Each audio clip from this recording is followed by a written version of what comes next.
Good afternoon and welcome to Solent Sport News with me, Matt Walker. And me, Alex Bagwell. First to football, and it's been a mixed couple of days for Chelsea. The Blues have been banned from adding new players to their squad for the next two transfer windows, after being found guilty of breaking rules surrounding the signing of youth players. On the pitch, things are looking more positive, after the Blues beat Malmo 3-0 to reach the next round of the Europa League. Arsenal also progressed, defeating Bate Borisov by the same scoreline. The round of 16 draw took place earlier today. Here's Charlie Cranstone, who can tell us more. In the draw earlier today, all the big sides avoided each other, unfortunately for us neutrals. Chelsea will host Dynamo Kiev in their first leg with a round of 16 tie before they fly out to Ukraine a week later. This will be the first time the clubs played each other since 2015, where it finished 0-0. Let's hope for more entertainment this time. Unlike Chelsea's 2,000-mile round trip to Ukraine, Arsenal will have a choice of plane, ferry or even the Eurostar to get to their opponents, French side Rennes. Other big sides who avoided each other include Valencia, who will travel to Russia, Inter Milan, who just have to hop over to Germany, and Napoli, who welcome Salzburg to Naples.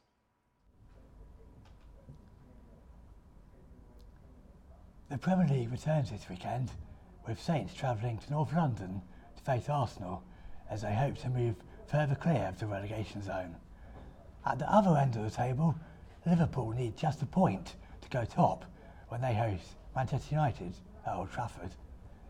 Elsewhere, challengers Spurs are in action against Burnley, while Manchester City turn their attention to the League Cup final when they play Chelsea on Sunday.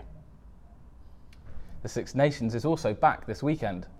England face Wales at the Principality Stadium, with both sides looking to draw closer to a Grand Slam title. Reigning champions Ireland travel to Italy, and France play host to Scotland. To cricket, and England are bowling in their second one-day against the West Indies in Barbados. Tom Curran has replaced Chris Wokes for the tourists, while Sheldon Cottrell is the winner's only change. England already lead 1-0 in the 5-match series. Football has always been known for its drama queens on the pitch, but a new academy in Salisbury is using theatre and dance to develop young footballers. Alex Ferguson reports. We may be used to seeing play acting in football, but when you think about elite football coaching, dance and drama don't usually spring to mind. But here at Jodie Rivers Coaching in Salisbury, they take a slightly different approach. Dancing and laughter are seen as a key ingredient in the development of younger football players, and you may be asking yourself why. This unique style has been adopted by Jodie Rivers after his visits to Barcelona's La Masia Academy, where they teach more than just football. In my own take of what I saw over there, they're very open, and like I said, they're talking about teammates and teamwork and how they feel, and they're not shy in expressing themselves. As well as La Masia, Rivers has been able to visit Athletic Bilbao, Sporting Lisbon and Southampton facilities, amongst others, allowing him to broaden his horizons and coaching ability for young players. Rivers hopes to reinvent the techniques used to make football fun and engaging for the younger generation, even if it means getting groovy on the dance floor. It's pretty much to broaden us as coaches, but also to give the kids an opportunity that when they do make a mistake in front of goal, or they're not picked for a team and what have you, it's how they show that emotion, but most importantly, how they deal with it as well. Elliot Cook is a sports teacher at Manorfield Primary School, but has also worked alongside Rivers as a coach for 5 years. He believes that the newly formed academy offers something different for the children of Salisbury. Dance and drama, boys and girls, to then go and change to do football. I mean, it's a brilliant opportunity for them, so something we really try and push. Controlling the children on a football pitch and in a classroom are two very different elements, but their launch week has been an incredible success after having just over 80 children join. With half-term drawing to an end for the children of Salisbury, Jodie Rivers Coaching will discover in the coming weeks just how many youngsters will be waltzing back to the training ground.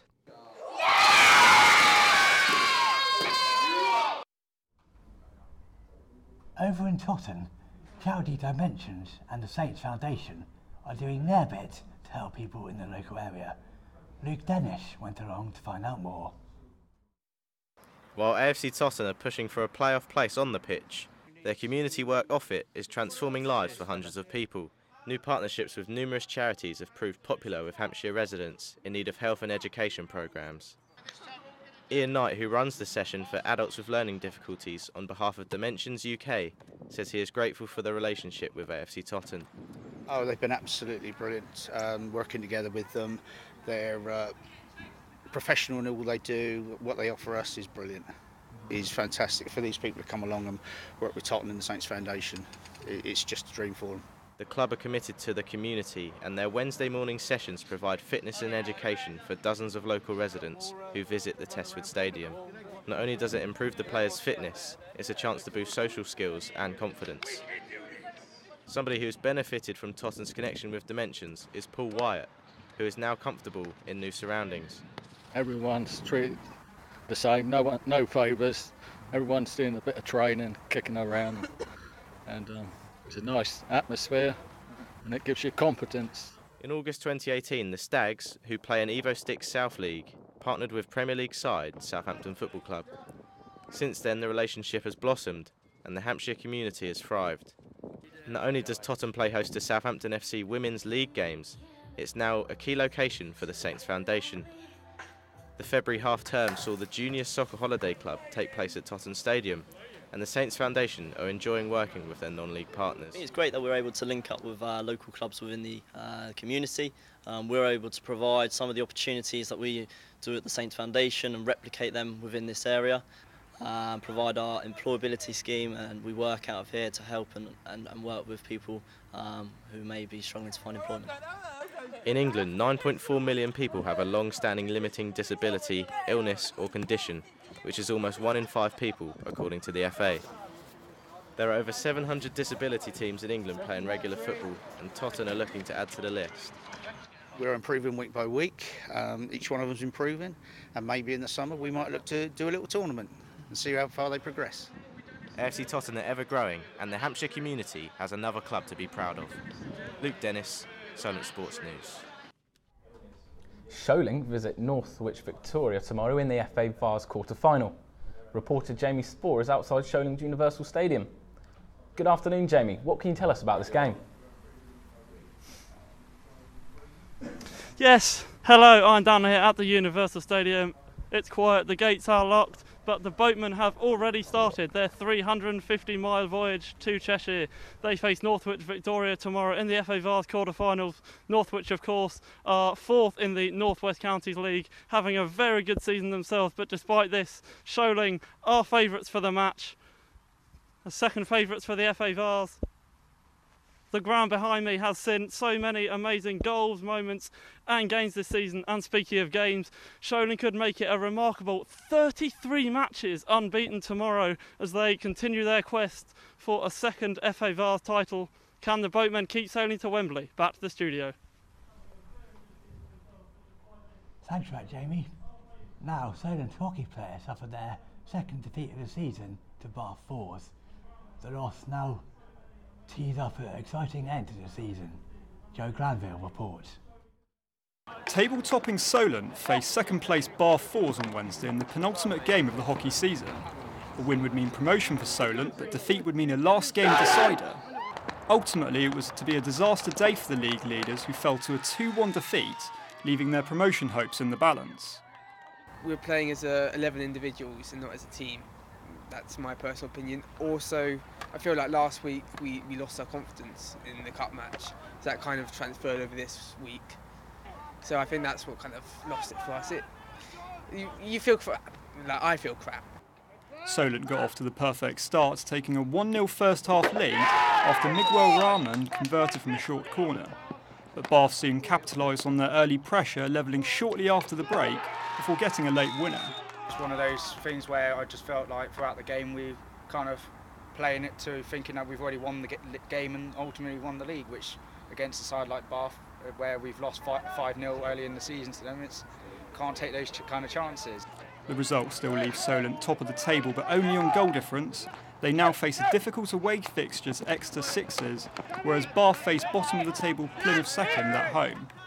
Despite the recent run of results, Matthews says they can take confidence from their 2 wins earlier on in the season. We've got a couple of weeks break where we can refresh, put our mind back into it, get a good couple of training sessions, get going again, and I feel like we still have good chances of doing it, because by all means we've beaten them in the cup, we've beaten them in the league, so fingers crossed and touch wood, we can do it. 3 wins and ultimately get the league victory that we wanted. So. The 13th of March fixture will be the last day decider, with Solent looking for their first promotion since 2016. Joseph Glanville, Solent Sports News. And finally, we can find out about a certain martial art that's been causing a stir in Southampton. Muay Thai may originate from Thailand, but it's been an instrumental sport for locals, as Ben Littlemore found out. This is Next Generation, a gym in Southampton that specialises in a wide range of mixed martial arts, including kickboxing and Brazilian Jiu-Jitsu. However, there is one form of discipline that stands out here, Muay Thai. But what is Muay Thai? Here is head trainer Jonathan Soares describing the sport. Muay Thai is commonly referred to as the art of 8 limbs.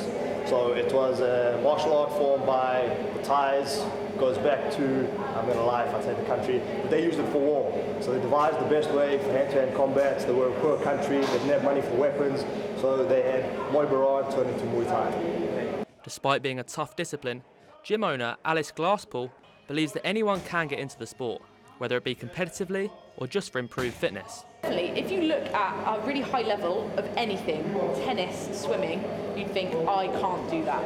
I can't swim, the speed Olympic swimmers can swim, and I can't play tennis like Federer. But at this level, where you're just having fun, doing it in addition to your 9 to 5, everyone can do it. It's fantastic fitness, and you're just looking at learning a skill and self-defense at the end of the day. However, people don't just get involved to learn new moves. Jack Eldridge has been practicing in the discipline for over 5 years and says it has helped him indulge into the culture surrounding Muay Thai. During his training, Jack spent 2 years in Thailand, where he got a good understanding on how the tradition plays a big role in Thai culture. It's nice to bring that culture to England and to Southampton, so people can get half of what I feel is over there, because the guys in Thailand, they fight from a young age, 7 or 8, they fight every 2 weeks, and they fight for their family's money. The elders don't work, they fight so their family can survive. So it's nice to sort of support that and promote that over here, just so people here know what the guys over there, how they live. Although the sport's origins and values remain solely in Thailand, Soares says that people in Southampton are embracing the philosophy of Muay Thai. I have found about the people in Southampton, the young people really embrace other cultures. There's a Thai festival here every now and again, they love that. All the guys have learned how to count in Thai, I don't know if you heard that earlier. So they all make the effort to learn about the culture, and obviously they all love the food, so that's all good as well. As breakdancing becomes the latest sport to be added to the Olympics, Muay Thai has not yet been added to the list of sports present. But could we see this change in the future? That's all for today. And make sure you join us next Friday for your latest sporting roundup. Goodbye.